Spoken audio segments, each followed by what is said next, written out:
అందరికీ నమస్తే. సీఎం రేవంత్ రెడ్డి గారు అప్పుడే తప్పిదాలు చేస్తున్నారు. నిజానికి ప్రభుత్వ పథకాలు లేకపోతే మిగతా విషయాల్లో కొన్ని ఇప్పుడు తప్పు నిర్ణయాలు తీసుకున్నా, లేకపోతే ఇప్పుడు తీసుకున్న నిర్ణయాలు తర్వాత తప్పో కరెక్టో తర్వాత తెలుస్తుంది.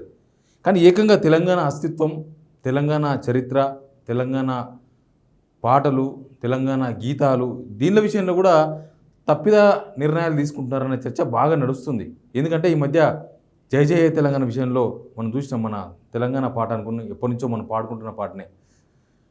దానికి కొత్తగా 6 నిమిషాల 11 సెకండ్ల పాటను 2 నిమిషాలు కుదిస్తారంట. దానిలో మార్పులు చేర్పులు చేస్తారంట. దానికి కీరవాణి మ్యూజిక్ డైరెక్టర్ అంట. దాన్ని మొత్తం అటు ఇటు మార్చే ప్రయత్నాలు నడుస్తున్నాయట. అదే జరిగితే 2003 నుంచి ఆల్రెడీ మన తెలంగాణ జనం గుండెల్లో, మైండ్లో, చెవులో ఆల్రెడీ జై జై తెలంగాణ పాట ఎట్లుంటుందంటే అందరూ ఒకటేలాగా పాడతారు. దాన్ని ఇంకోలాగా పాడడానికి లేదు.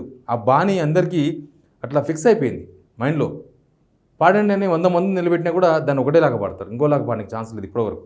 దాన్ని ఇంకో రాగంలోకి ఎట్లా తీసుకుపోతారో తెలియదు. అయితే సరే, దానికి సవాళ్ళ చర్చలు చాలా ఉన్నాయి. కానీ తెలంగాణ సినీ మ్యూజిషియన్స్ అసోసియేషన్ అంటే మన తెలంగాణ రాష్ట్రానికి సంబంధించిన మ్యూజిక్ డైరెక్టర్స్ సీఎం రేవంత్ రెడ్డికి ఒక లేఖ రాశారు. తెలంగాణ ముఖ్యమంత్రి వర్యులకు వినమ్రంగా తెలంగాణ సినీ మ్యూజిషియన్ అసోసియేషన్ TCMA వారు తెలియజేయనదంట. ఏం చెప్పారంటే, అందశ్రీ గారు రచించిన జయ జయ తెలంగాణ గీతాన్ని తెలంగాణ రాష్ట్ర గీతంగా మీరు ప్రకటించి విడుదల చేయబోతున్నందుకు తెలంగాణ ప్రజలకు చాలా సంతోషాన్ని వ్యక్తం చేస్తున్నారు. సంతోషం బాగానే ఉంది, అంతవరకు బాగానే ఉంది. ఈ గత ప్రభుత్వం పట్టించుకోలేదు, గత ప్రభుత్వం పట్టించుకోకపోవడం శోచనీయమని కూడా రాసిండ్రు. గత ప్రభుత్వంలో జయ జయ తెలంగాణ పట్టించుకోకపోవడం కూడా బాధ కలిగిస్తానని రాసిండ్రు. అయితే ఇంత గొప్ప పాటను సంగీత దర్శకులు కీరవాణి గారికి సంగీతాన్ని అందించమనుకోవడం చారిత్రక తప్పిదం అవుతుందని మీకు తెలియజేస్తున్నాము. రేవంత్ రెడ్డి గారు చారిత్రక తప్పిదం చేస్తున్నారని తెలంగాణ మ్యూజిక్ డైరెక్టర్స్ ఆయనకే లేఖ రాసిండ్రు. తెలంగాణ అస్తిత్వం మీకు తెలియంది కాదు, తెలంగాణ ఉద్యమం ఎందుకు వచ్చిందో మీకు తెలియంది కాదు, మన ఉద్యోగాలు మనకే రావాలి, మన అవకాశాలు మనకే కావాలి అనే నినాదంతో ఉద్యమం ఉవ్వెత్తిన ఎగిసింది. సకల జనుల సహకారంతో ఎంతోమంది అమరవీరుల త్యాగఫలంగా ఏర్పడిన మన తెలంగాణ రాష్ట్రం ఇంతటి ఖ్యాతి గడించిన మన రాష్ట్ర గీతాన్ని పక్క రాష్ట్రాల వాళ్ళు పాడడం ఏంటి? పక్క రాష్ట్రం అంటే ఆయన కర్ణాటకకు సంబంధించిన కీరవాణి, కర్ణాటకకు సంబంధించిన మనిషి. అలాగే పక్క రాష్ట్రాల వాళ్ళు ఆ పాటకు సంగీతాన్ని అందించడం ఏంటి?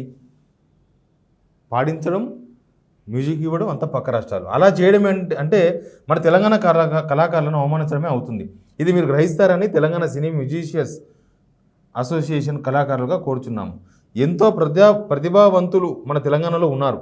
మన తెలంగాణ కళాకారులకు ఈ గొప్ప అవకాశాన్ని ఇచ్చి తెలంగాణ కళాకారులకు గౌరవాన్ని ఇస్తారని ఆశిస్తున్నాము.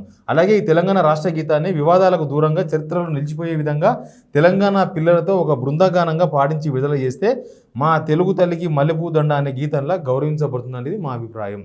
నిజంగా కూడా సమైక్యాంధ్ర ఉన్నప్పుడు మా తెలుగు తల్లికి మల్లెపూ దండ అనే పాట ఎవరు ఒక్కరు పాడింది కాదు, గ్రూప్ ఆఫ్ సింగర్స్ పాడినరు. ఇప్పటికీ మనకు దొరుకుతుంది. అది ఒకటే బాణి. ఆ సాంగ్ అట్లా తెలుసు మనకు. ఇంకా ఈ జనరేషన్ కంటే ఆ సాంగ్ తెలియకపోవచ్చు, కానీ జయ జయ తెలంగాణ చాలామందికి తెలుసు. జయ జయ తెలంగాణ సాంగు వాణి కూడా తెలుసు. దాన్ని తెలంగాణ వాళ్ళ చేత చేయించండి, మేమందరం ఉన్నాం కదా అని అంటున్నారు. మా తెలుగు తల్లికి మల్లెపూ దండ అనే గీతంలో గౌరవింపబడుతున్నది మా అభిప్రాయం. ఇది మా సలహా మాత్రమే. ఈ చారిత్రక గీతాన్ని ఒక చారిత్రక తప్పిదంగా చేయకూడదని మిమ్మల్ని కోరుకుంటూ మీ తెలంగాణ సినీ మ్యూజిషియన్స్ అసోసియేషన్ జై తెలంగాణ అని రాసిన వాళ్ళ లేఖ. కానీ ఇప్పటికీ ఆడ ఏం పని అవుతుందంటే, ఇప్పటికే కీరవాణిని పిలిచి మాట్లాడేసిండ్రు. ప్లస్ దాని మీద సిట్టింగ్స్ కూడా అయినాయి.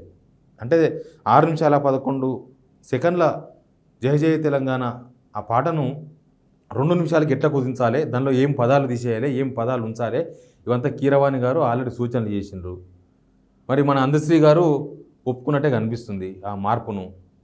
నిజానికి అందశ్రీ గారు గత గవర్నమెంట్లో అప్పుడున్న ముఖ్యమంత్రి కేసీఆర్ గారు ఏదో 2 పదాలు మారుస్తాము అంటే ఒప్పుకోలేదట. ఆయనే చెప్పిన విషయాన్ని ఒప్పుకోలే, నేను సీఎం కేసీఆర్ గారు మారుస్తారంటే అని. కేసీఆర్ గారు 2 పదాలు మారుస్తుంటే ఒప్పుకోలేదు అందశ్రీ గారు. ఇక్కడ 2 నిమిషాలు చేస్తాం 6 నిమిషాల 11 సెకండ్ల పాటనంటే మరి ఎట్లా ఒప్పుకున్నారో తెలియదు. ఒప్పుకున్నారు. ఇప్పుడు దాన్ని ఏమేమి రచ చేస్తున్నారో తెలియదు. ఆల్రెడీ సిట్టింగ్స్ అయిపోయి రికార్డింగ్స్లో ఉందంట. ఇప్పుడు రికార్డింగ్ స్టేజ్కి వెళ్ళిపోయింది, ఆల్రెడీ స్టూడియోలోకి వెళ్ళిపోయింది.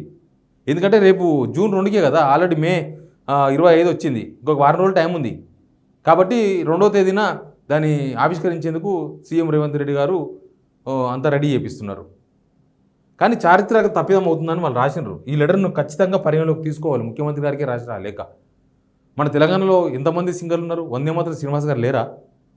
మన తెలంగాణ బిడ్డ కాదా? ఆయన ఎన్ని పాటలు రాసిండు, ఎన్ని పాటలు వాడిండు? వందే మాత్రం శ్రీనివాస్ గారు ఎన్ని పాటలు వాడిండు? తెలంగాణ మ్యూజిషియన్స్ లేరా? ఆయన మ్యూజిక్ డైరెక్టరే. ఇదంతా ఈ అసోసియేషన్ అంతా మ్యూజిక్ అసోసియేషనే, మ్యూజిషియన్స్. మరి వీళ్ళందరినీ కనీసం తెలంగాణలో వీళ్ళు ఎవరు లేరు, ఇంకా మొత్తం వారదే నడుస్తుంది, అసలు తెలంగాణలో ఎవరు కళాకారులే లేరనుకుంటున్నారా?